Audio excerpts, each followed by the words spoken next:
মৃত্যুর পঞ্চম দিনেও বেগম খালেদা জিয়ার সমাধিস্থলে অসংখ্য মানুষের শ্রদ্ধা দোয়া জিয়ারত করেছেন বিভিন্ন সংগঠনের নেতাকর্মীরাও। দীর্ঘদিন নির্যাতন সয়ে দেশের প্রতি তার অঙ্গীকারের কথা সমাধিতে আসা মানুষের মুখে মুখে। মেজবা রহমানের রিপোর্ট। বেলা বাড়ার সঙ্গে রবিবারও সাধারণ মানুষের পদচারণায় ভরে উঠতে থাকে বেগম খালেদা জিয়ার সমাধিস্থল।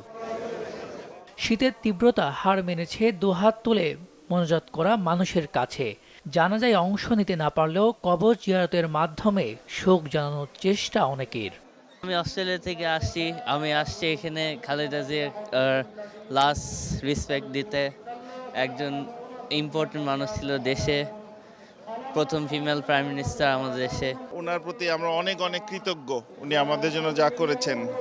সো সেই জন্যই আমরা সুযোগ খুঁজছিলাম কখন আসতে পারি ওনার রুহের মাগফিরাতের জন্য। উনি অনেক যুদ্ধ করে যেখানে আসছেন এবং দেশের জন্য উনি যেভাবে ত্যাগ করে গেছেন, এটা সত্যি ইন্সপায়ারিং আমাদের জন্য, এবং আমাদের এখান থেকে অনেক কিছু শেখার আছে। আমার মার লাগে আমি নিবানি, আমার মারে বাংলাদেশ না হয়েছি, মার মুখি দেখতাম না।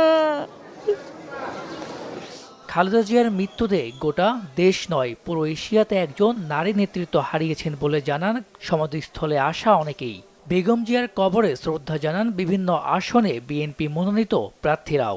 এই শোককে শক্তিতে রূপান্তর করে আমরা আমাদের ভারপ্রাপ্ত চেয়ারম্যান তারেক রহমানের হাতকে শক্তিশালী করার লক্ষ্যে কাজ করে যাচ্ছি এবং আগামী নির্বাচনের জন্য আমরা জনগণকে সাথে নিয়ে যেন একটি সুন্দর, অবাধ এবং নিরপেক্ষ নির্বাচন, যেটার জন্য আমাদের নেত্রী দেশনেত্রী বেগম খালেদা জিয়া লড়াই করেছেন বাংলাদেশের মানুষের ভোটের অধিকারের জন্য, সেই অর্জনটা আমরা তুলতে যাচ্ছি। ছেলে মেয়েদেরকে, বোনদেরকে নিয়ে ওরা দেখতে চায় যে মা কোথায় শুয়ে আছে চিরনিদ্রা।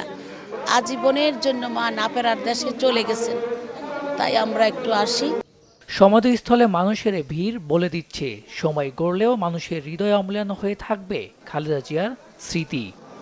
মেজবা রহমান, বাংলা ভিশন, ঢাকা।